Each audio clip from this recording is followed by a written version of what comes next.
Hi, Jeremy Beer at the Tall Trainer, and I just wanted to give you an idea of some of the measurements that you should be keeping track of, or at least you should definitely start off with, so that you can see how successful you've been.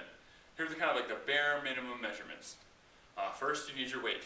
That one goes without saying. Everybody keeps track of their weight, but you need to make sure you put it on someplace really, really clear, and you keep all these measurements someplace where you'll be able to save it, where you'll actually be able to come back to it, not just on some random piece of paper that's going to get lost. So keep it someplace where you can keep track of it. Another thing is going to be waist circumference. If you're going to measure waist circumference, I mean, a lot of times you guys aren't going to have this type of tape measure, but you might have one for fabric or something like that. You're just going to wrap it around. Now, where we usually measure is right around the belly button area. So what you'll do is, okay, you're right about belly button level, and you're going to kind of relax. Don't suck in the stomach, but pull it in and try to take a look. Sometimes it's helpful to have somebody else do it, because sometimes when you take a look, you pull your stomach in. So if somebody else can read it for you, that's even better. So keep the shoulders, keep the posture good, shoulders down, sucking in. Just get a really authentic measurement of the waist there. So you can do a little bit lower than the belly button if you'd like. Just make sure that wherever you measure, you keep measuring at the same place. You do it the same way, same posture, all of that, because otherwise you'll have some different errors that come in there. Now, I've noticed that one of the best measurements for keeping track of your results, one is the waist circumference. Not even the scale. Scale doesn't even, that's not even one of the best measurements. So waist circumference is one. Another one is your pant size. So you should keep track of what pant size you start off with. If you have a pair of pants that are maybe too tight, or maybe they're like way back in the day and they're way too tight, you should put them on and see how far you can get into them.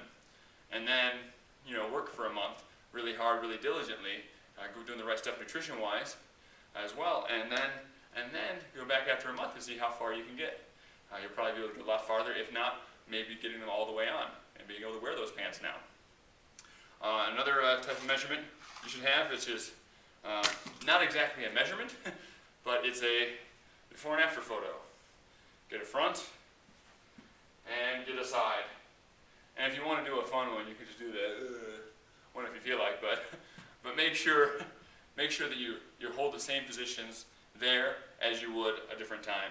If you're doing the photo and you're in the comfort of your own home, you might consider taking your shirt off for the photo. Girls, have a sports bra on or something like that.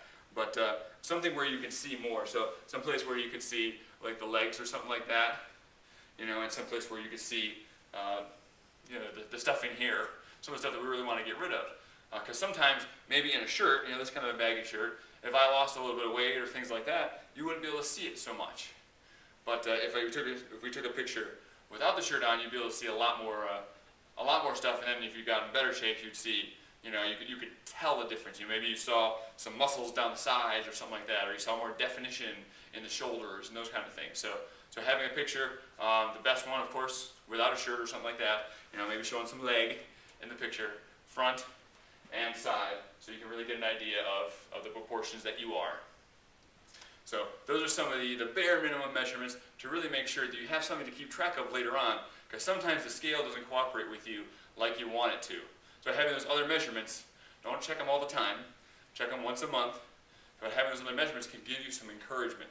So scale, you should keep track of that. Waist circumference, you should keep track of that.